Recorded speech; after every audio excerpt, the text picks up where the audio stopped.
Title: Encounters and Experiences, Unveiling the Mysteries of Paranormal Phenomena. In a world where skepticism often prevails, it is convenient to dismiss the existence of ghosts and paranormal encounters. However, sometimes it is our only defense mechanism to protect ourselves. Today, we invite you to listen to a series of stories without prejudice, allowing yourself to be immersed in the inexplicable. By doing so, you may find that these tales hold a grain of truth, and who knows, you might even become the next protagonist in this enigmatic realm. Thank you for joining us on this journey. I have always been a natural storyteller, often captivating my audience with tales of ghosts and supernatural occurrences. These stories were passed down to me by my grandparents, who are no longer with us.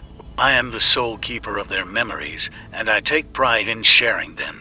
However, I also enjoy entertaining others, sometimes even scaring them like a clown in a classroom. Many of these ghost stories were born from my vivid imagination, as I narrated them while conjuring up characters in my mind. One day, while perusing the family album, I stumbled upon a photograph of my grandmother. It was a picture I had never seen before, depicting her with a group of friends. Among them stood a woman dressed entirely in black, her face concealed by a veil. The image had faded over time, giving it a macabre appearance. I couldn't help but wonder if this woman could have been a ghost, as she appeared more ethereal than the others. However, it turned out she was not a ghost but rather a somber figure. The woman was a widow who had vowed to live in perpetual mourning after her husband's untimely death at the age of 45. She dedicated her life to preserving his memory, attending church only to honor him. Although her story was tragic, it presented an opportunity for me to weave a captivating narrative. During a family gathering, I seized the chance to share the story with my younger cousins. I began by asking if they were aware of the peculiar occurrences in our house. I explained that our grandparents had requested in their will that the house not be sold, as they had endured torment from a ghost during their final years. They had enjoyed a long and happy marriage, having been each other's first love since their teenage years. However, like any long-term relationship, they experienced ups and downs. It was during one of these phases that my grandfather became infatuated with Socorro, one of my grandmother's friends. My grandmother noticed his delight whenever Socorro visited, and she observed the reciprocal happiness in Socorro's eyes upon seeing him. Previously, my grandfather would leave the house whenever the group of friends gathered, tending to his garden or taking a nap. But now, when Socorro came over, he found excuses to stay close to her.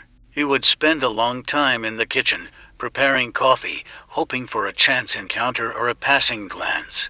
When Socorro entered the kitchen, his heart would race, and her blushing cheeks would bring him joy. Despite his age, my grandfather was still a handsome man, and the other ladies in the group warned my grandmother to be cautious, as there were always those who sought to take advantage. One of these ladies noticed the smiles, the blushes, and the slow preparation of coffee. She shared her observations with the rest of the group, and during their next gathering, they decided to relocate to the garden, away from my grandfather. They knew that someone would eventually need to use the bathroom or get a glass of water. When they saw my grandfather preparing his coffee, Socorro volunteered to go inside. Although her intention was innocent, the other ladies accused her of being a husband stealer. Socorro retreated to her home and was never seen again. Months later, her family discovered her lifeless body, mummified and withered, as if time had stopped for her. My grandmother forgave my grandfather, as there was little he could have done. However, she never forgave the ladies who had humiliated Socorro. From that moment on, strange occurrences plagued each of their homes, including my grandmother's.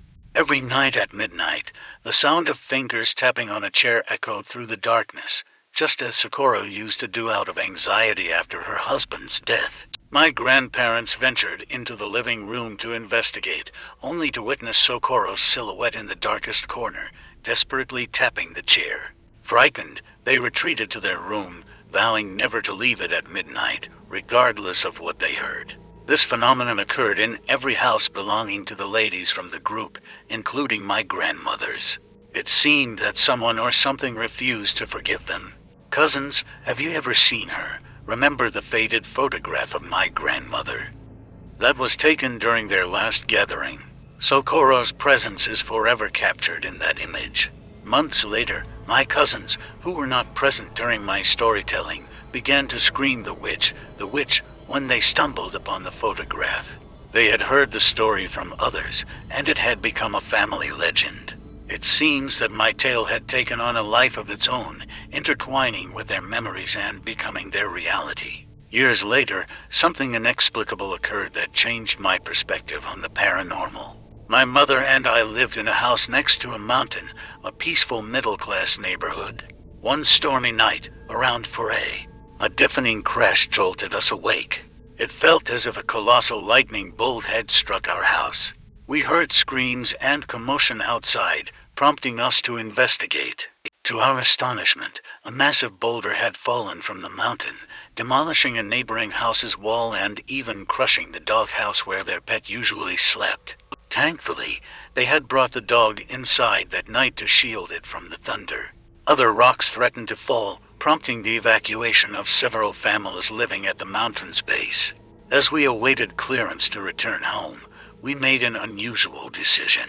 We sought refuge in my grandparents' house, a place where nobody lived anymore but still served as a gathering point for the family. It was just my mother, me, and our 15-year-old Chihuahua, Gertrudis, whom my mother had rescued months earlier.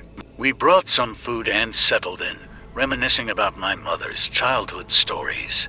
As the clock struck 11, we retired to bed, occupying my grandparents' room. The house felt eerily empty, but it had never frightened us before. We had grown accustomed to hearing strange noises, lights flickering on and off, and other unexplained phenomena. However, that night was different. While on the phone with a friend in my room, I heard what I thought was my brother attempting to open my door. Annoyed, I scolded him, telling him to leave me alone and go to sleep. 20 minutes later, still on the call, I heard the door being forcefully rattled again. This time, I shouted at my brother, demanding to know why he was persistently bothering me. To my surprise, he replied that he hadn't left his room and that he was feeling cold and sensed someone watching him. He explained that he had opened his door, believing someone had entered his room. Confused and slightly frightened, I closed my door, realizing that the house's acoustics amplified every sound. As I leaned against the door, I suddenly remembered that my brother had not entered my room as I had assumed. Instead, he had been standing at the top of the stairs, gazing intently downward. Concerned, I urged him to enter my room, and I rushed to his, grabbing a blanket and pillow along the way. However, his room felt like a freezer, despite the sweltering heat outside. It was an unusual occurrence for that time of year. I quickly retrieved the items and, as I exited his room, I noticed him staring fixedly at the bottom of the stairs. "Are you okay? I told you to come into my room," I said. He pointed downwards and whispered, "There's a girl standing at the end of the stairs." A wave of horror washed over me, and I fought back tears. I concluded that the girl he saw was the same one who had attempted to open my door. I hurriedly ushered my brother into my room, barricading the door with a piece of furniture. I cautiously approached the window, hoping to catch a glimpse of the girl, but there was nothing to be seen. We spent the rest of the night in my room, eventually falling asleep. The next day, we recounted the events to our father, who dismissed them as mere fantasies. However, my brother and I will never forget the terror we experienced that night.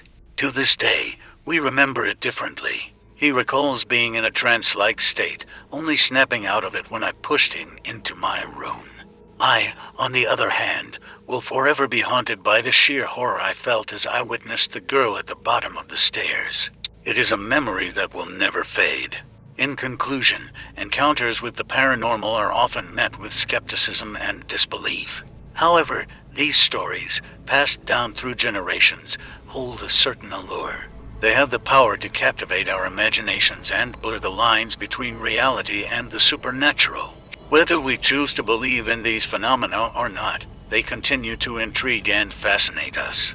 So, dear readers, what are your thoughts? Have you ever experienced something unexplainable? We invite you to share your opinions and stories as we delve deeper into the mysteries of the paranormal. Remember, we are skeptics here, but who knows what lies beyond our understanding?